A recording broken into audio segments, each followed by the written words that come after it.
de l'OCDE qui va se présenter.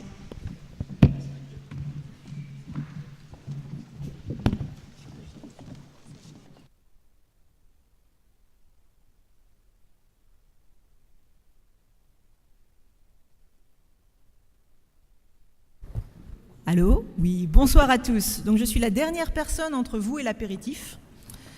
Donc ma présentation sera relativement brève. Je vais récupérer peut-être le...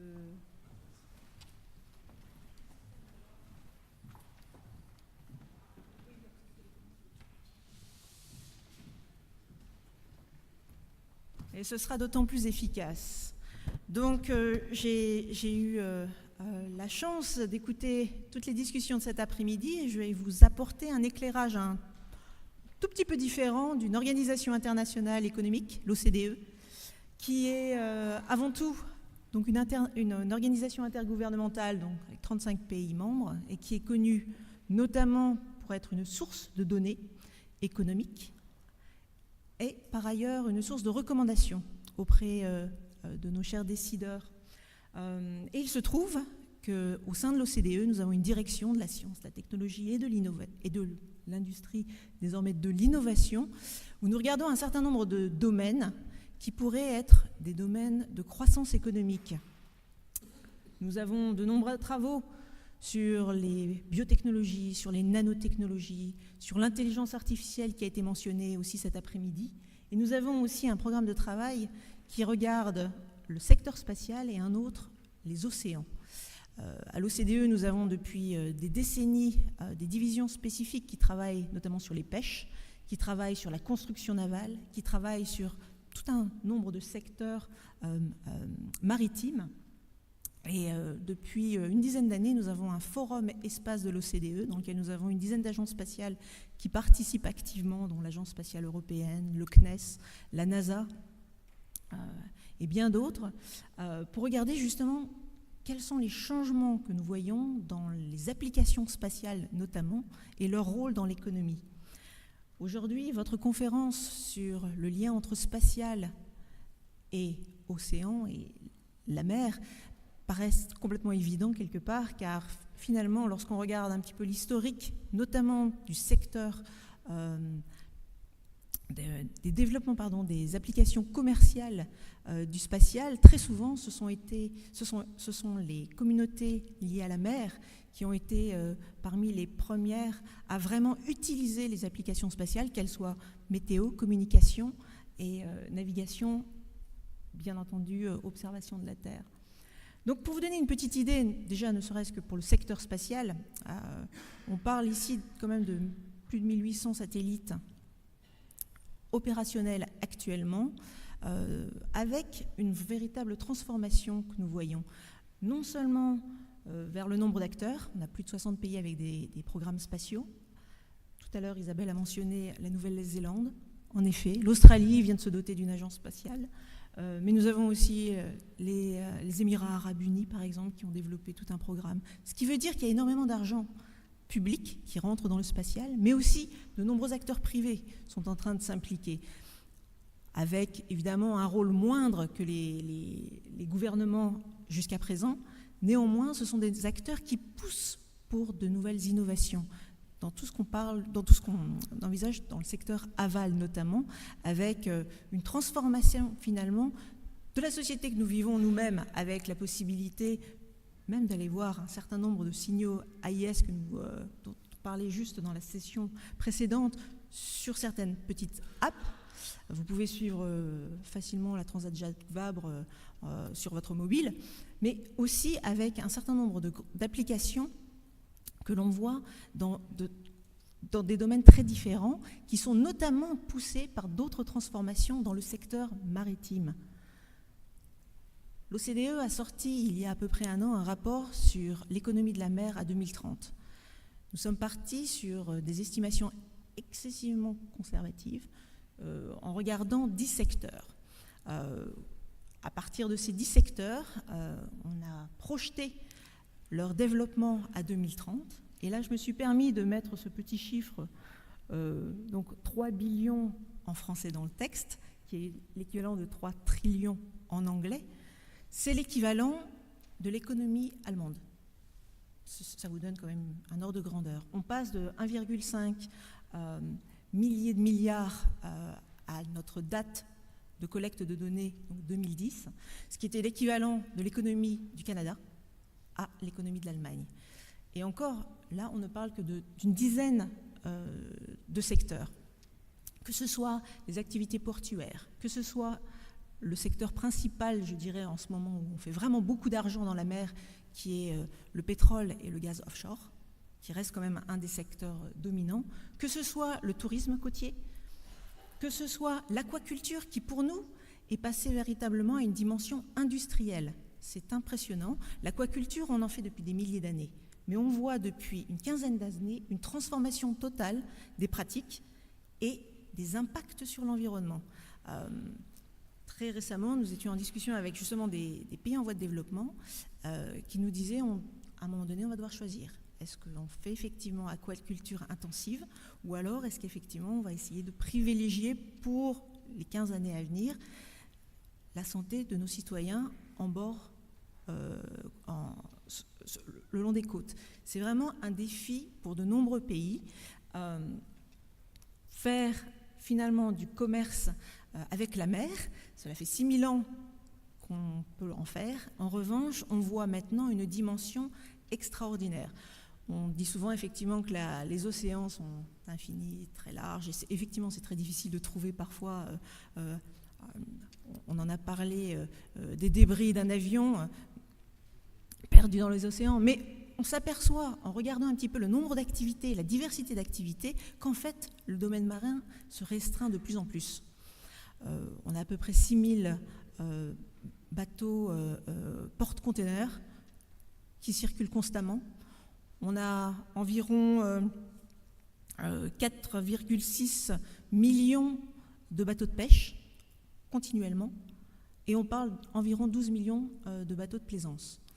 Tout ça pour vous donner une idée qu'effectivement, on voit une accélération des activités, ce qui peut être aussi une très bonne chose, notamment pour les acteurs du spatial, car la communication par satellite, l'observation et un certain nombre de données venant des satellites va devenir essentiel pour de nombreux acteurs commerciaux, mais aussi gouvernementaux, notamment pour tout ce qui est la gestion des aires marines protégées, notamment. Les moyens sont vraiment nécessaires pour pouvoir gérer un certain nombre de ces zones.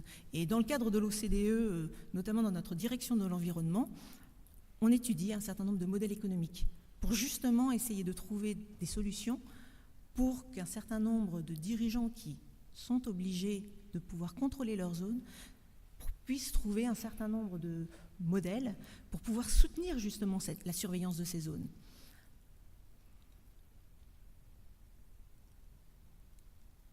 Alors, un rapide zoom sur comment nous voyons à l'OCDE l'économie de la mer. Nous ne faisons pas une approche complètement économique commerciale. Pour nous, l'économie de la mer, et j'avoue que ça a été presque une surprise pour un certain nombre d'ONG à la sortie du rapport, repose sur 2 piliers essentiels. Non seulement, évidemment, tout ce qui est secteur économique, notamment tout ce qui est industrie, mais aussi les écosystèmes marins. Et nous avons un certain nombre de travaux au niveau des Nations Unies et ailleurs avec nos experts pour justement discuter de comment on peut mettre une valeur sur ces écosystèmes afin de pouvoir donner un certain nombre d'arguments aux gouvernants lorsqu'ils effectivement essayent de prioriser un certain nombre d'activités. On a le cas évidemment en Méditerranée et ailleurs où on voit des parcs éoliens s'installer avec la difficulté de devoir gérer le développement de ces activités avec les pêches, avec le développement de marinas. Et très souvent, on s'aperçoit qu'il y a un conflit du développement de ces activités. Dès lors, un des arguments, et c'est malheureusement la manière dont le monde vraiment vit, c'est l'argument économique. Comment est-ce qu'effectivement on peut fournir un certain nombre d'informations pour nourrir ces discussions au niveau des décideurs? Donc cette importance, à mon avis, de ces 2 piliers est reprise de plus en plus, notamment lorsqu'on regarde les scénarios à venir. dès lors que nous avons regardé la situation aujourd'hui, en la projetant en modélisation économique à 2030, nous n'avons pas fait cet exercice tout seul dans notre coin. Nous avions une dizaine de conférences internationales sur 2 ans, avec de nombreux experts, notamment des collègues de l'IFREMER et d'un peu partout, de la NOAA. On avait environ une vingtaine de pays impliqués dans le cadre de ce projet particulier. Et clairement, un des messages essentiels, c'est que oui, avec l'économie de la mer, on peut effectivement avoir un grand nombre de sources de croissance économique différentes. En revanche, ce n'est pas soutenable. Dès lors, il va falloir trouver un certain nombre de solutions. Et ces solutions, outre des questions de gouvernance évidentes, outre le besoin de continuer à supporter la recherche scientifique, notamment pour pouvoir déterminer au mieux l'état des écosystèmes, c'est effectivement de regarder plus en détail les questions d'innovation qui pourraient supporter le développement de ces activités marines et maritimes. Nous avons actuellement un gros projet à l'OCDE sur les océans qui concerne particulièrement ces 4 domaines différents, notamment tout ce qui est progrès scientifique. Et on en a un petit peu parlé ici et là, mais par exemple, tout ce qui est développement, par exemple, de flottes de drones sous-marins. C'est incroyable lorsque vous regardez un petit peu certains des travaux qui sont en ce moment en train de se passer aux États-Unis, San Diego, en Angleterre, à Southampton, en Chine. On voit effectivement le développement de nouveaux systèmes qui étaient absolument inenvisageables il y a à peine 15 ans et qui sont rendus possibles maintenant par la puissance de calcul qui peut être embarquée à bord, par la possibilité de les rendre autonomes de plus en plus, mais aussi par le développement de nouveaux instruments de mesure liés notamment à tout ce qui est définition et catalogue des paramètres biologiques que l'on peut effectivement désormais identifier très rapidement. Dès lors, on peut effectivement se dire bon, quel est l'état de l'art et où devrait-on poser le curseur pour encourager justement certaines de ces futures innovations.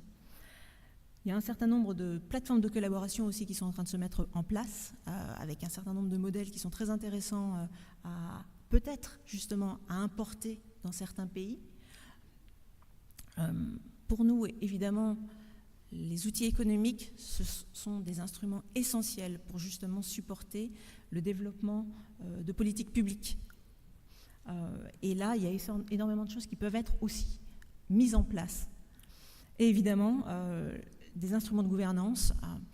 J'ai mentionné vite fait les aires marines protégées, mais il y a d'autres moyens qui existent et qui, on trouve, ne sont pas suffisamment connus par les gouvernants. L'importance de la surveillance des espaces marins, à mon avis, commence tout doucement à faire son chemin dans un certain nombre de pays.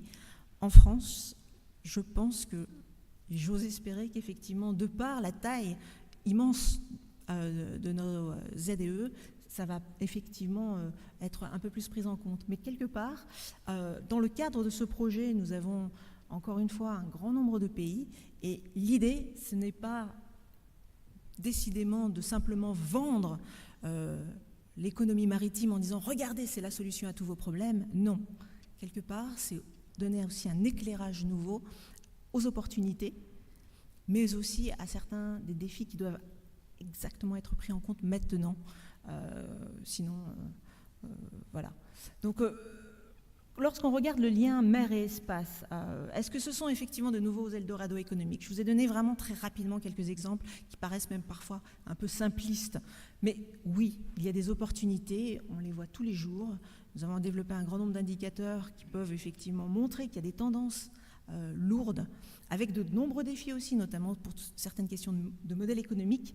Mais on voit qu'effectivement, il y a des activités qui sont en train de se développer, avec des opportunités dans les deux domaines. Évidemment, tout ce qui est économie de la mer, on se retrouve avec des clients potentiels pour le spatial, clients institutionnels, mais aussi clients commerciaux. De plus en plus de bateaux ont parfois des soucis pour trouver des marins parce qu'ils n'ont pas de connexion à bord. C'est une réalité. Et voilà. Et ce n'est pas simplement un desiderata de pays riches. On voit ça aussi dans des pays en voie de développement.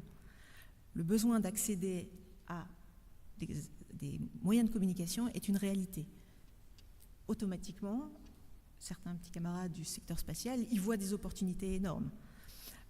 De même, certains acteurs maritimes, eux, voient justement peut-être de nouvelles solutions pour les aider à régler certains de leurs problèmes. On en a parlé tout cet après-midi. Mais ce que je peux vous dire, c'est que, vu de l'OCDE, on voit effectivement ces deux domaines se transformer très vite avec de grandes opportunités qui, à mon avis, devraient vraiment transparaître plus fortement dans certaines conférences. Voilà. Donc, sur ce, nous avons 2 événements qui arrivent, notamment à l'OCDE. Si vous êtes intéressés, de nombreuses conférences sont ouvertes à vous, certains experts, il n'y a pas de problème. Donc, si vous êtes intéressés, vous n'hésitez pas. Rien n'est payant, organisation intergouvernementale. Et l'importance pour nous, c'est effectivement de faire changer certaines mentalités, notamment au niveau des décideurs, pour qu'ils reconnaissent non seulement les opportunités, mais aussi certains des défis qui arrivent là tout de suite. Voilà. Donc merci de votre accueil. Merci encore aux organisateurs. Et puis le cocktail va vous attendre, je crois, très prochainement. Voilà, merci.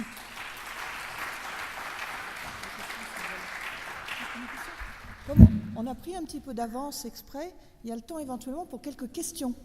Parce que ce que présente Claire, elle a été très vite parce qu'on lui a dit il faut tenir 15 minutes. Elle a tenu les 15 minutes. Mais comme on avait arrêté la table ronde un peu avant parce qu'on était arrivé à peu près au bout des discussions, si vous avez quelques questions, n'hésitez pas. Merci. J'ai une petite question, Claire. On sait que on constate que depuis le départ de l'aventure spatiale et si on compare ça au début de l'aventure océanographique, le déficit en faveur de l'océanographie et des moyens mis en œuvre et des investissements économiques consentis pour l'exploration marine, sous-marine, profonde ou semi-profonde, donc est encore largement en déficit. Est-ce que la perspective de toutes ces promesses économiques dont on nous parle à travers l'économie bleue peut changer la donne ? Et est-ce qu'effectivement, on va avoir un fléchage beaucoup plus important vers des moyens opérationnels, des moyens de recherche, des moyens d'investigation ou d'exploration au bénéfice des océans ? Oui, et je pense que la donne est en train de changer. Mais est-ce qu'elle change dans le bon sens ? Ça peut être une grave question. L'exploitation des fonds marins passe par une cartographie. On voit un certain nombre d'acteurs du secteur privé, notamment en Amérique du Nord et en Asie, qui sont en train de se positionner justement pour pouvoir dire on peut aider, vous aider, et non seulement les acteurs de l'énergie, mais d'autres acteurs qui pourraient être intéressés, pour vous donner des informations sur les fonds marins. Donc oui, il y a des choses qui sont en train de changer. On voit des budgets relativement importants en recherche et développement privé pour développer de l'information sur les fonds marins, notamment pour tout ce qui est exploration, parce qu'on sent qu'il y a effectivement, à terme, ça reste encore du moyen à long terme, mais il y a un appétit pour les ressources. De même, ne serait-ce que pour les pêches, vous savez qu'on est dans une situation de surpêche dans pratiquement toutes les parties du globe. En revanche, et c'est intéressant, il y a un certain nombre d'acteurs qui se disent oui, bon, on ne peut plus pêcher nos poissons habituels, donc on va les pêcher plus bas. On est en train de développer, là aussi, de nouveaux outils pour pouvoir aller chercher ces poissons. En matière d'aquaculture, là aussi, on voit un certain nombre de développements, encore une fois positifs, négatifs, où on se dit jusqu'où peut-on aller ? Et c'est là le rôle vraiment des gouvernants qui ne peuvent pas avoir les moyens eux-mêmes finalement d'explorer les fonds marins facilement, de trouver encore une fois le bon curseur. Comment travailler avec le secteur privé pour pouvoir garder quand même la main sur certaines orientations stratégiques de la gestion des océans pour le bien commun, tout en utilisant certains des systèmes qui sont développés par le privé. Donc la question véritablement des enjeux et des modèles économiques à développer, à mon avis, doit vraiment être regardée de près par les gouvernants aujourd'hui. Encore une fois, l'idée n'est pas de laisser faire au secteur privé complètement, mais de pouvoir effectivement trouver un bon système de partenariat. Les investissements concernaient aussi, bien entendu, les bonnes pratiques. Ah oui, non, mais bien entendu. Oui. Non, il y a un certain nombre on voit bien qu'effectivement, un certain nombre d'États sont en train de mettre sur la table des politiques liées à l'économie de la mer. La Norvège, le Portugal, un certain nombre d'États, franchement, ont mis en haut de leur agenda la mer, ça peut être une priorité pour nous. Pas seulement, mais c'est un enjeu pour les décennies à venir.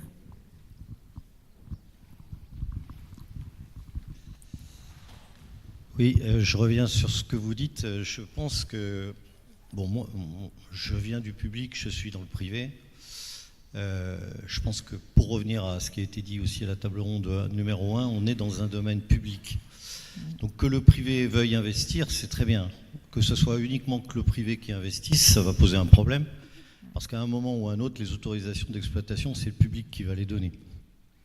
Donc si le public, mais je continue, si le public ne prend pas la bonne mesure des enjeux maritimes tels qu'ils se posent, on va aller dans un problème qui va être grave.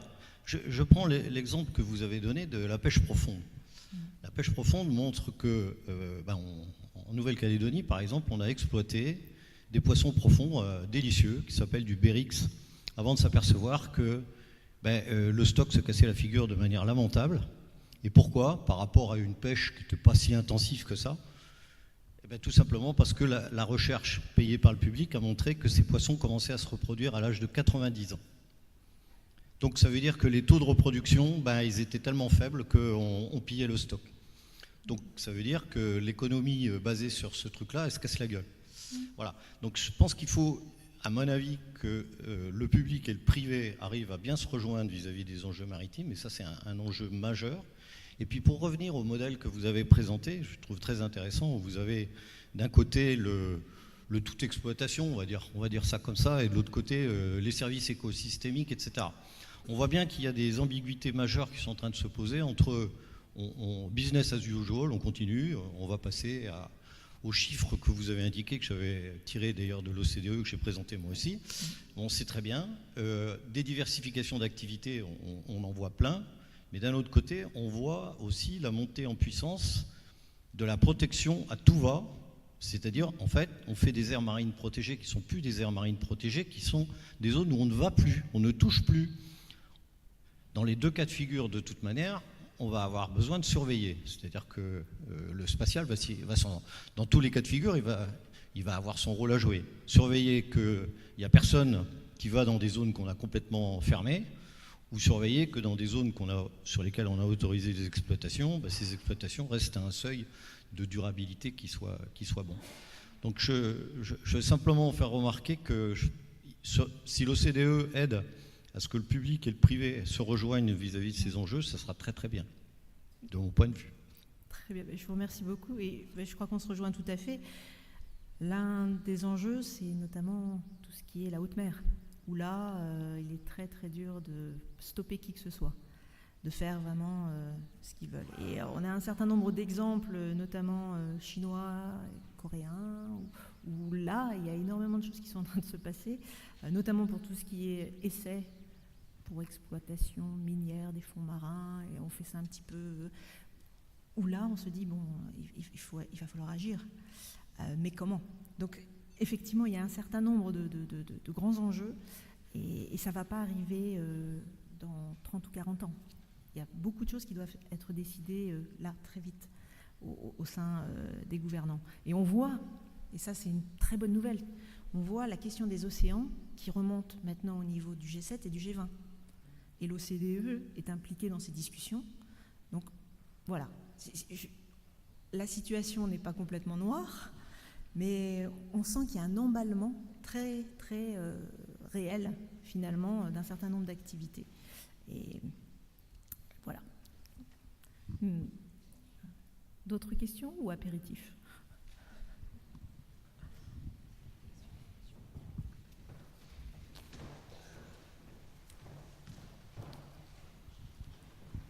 Oui, puisque vous avez posé la question de la volonté politique, en fait, l'idéal serait d'avoir un G20 pour traiter deux questions, les finances et le plancton et la mer. Et ça, il n'y a qu'un candidat, non, il y a deux candidats dans l'élection présidentielle qui ont parlé de l'économie bleue de la mer. C'était Mélenchon et Jacques Cheminade. Ah, et M. Macron aussi, je crois. Donc, à chacun de faire ses choix.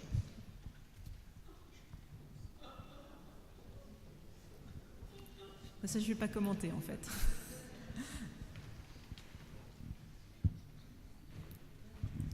Ouais, pour enfoncer le clou une dernière fois, peut-être, je sais pas. Jacques Attali vient de sortir un bouquin qui s'appelle Histoire de la mer, au pluriel. Alors bon, on peut penser ce qu'on veut des bouquins de Jacques Attali, hein, il y a à prendre et à laisser, évidemment. Ce qu'on ne peut pas lui enlever, c'est de faire une synthèse assez intelligente des grandes tendances. Après, la prospective, c'est peut-être pas là où il est le plus fort. Et dans ce bouquin, ce qui est flagrant, c'est qu'il détaille très bien les 8 fois où la France a complètement loupé, on va dire, son ambition maritime, est passé à côté de son ambition maritime. Et contrairement à d'autres puissances qui se sont fortement développées là-dessus. Et donc la conclusion, c'est de dire que celui qui, justement, dans le cadre il fait le même constat, hein, évidemment, qui est partagé, il tirait d'ailleurs pas mal de vos références, du doublement de l'activité maritime, marine en général dans les 15 ans à venir. Et cette fois-ci, si on ne prend pas ce train en marche, ça va être un problème non seulement pour notre économie maritime, mais aussi pour notre économie tout court, quoi. Voilà.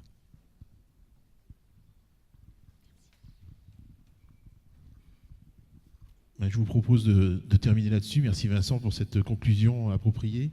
Et je vous propose de nous retrouver autour d'un verre pour continuer à échanger et à nous informer les uns des autres. Merci beaucoup de votre présence.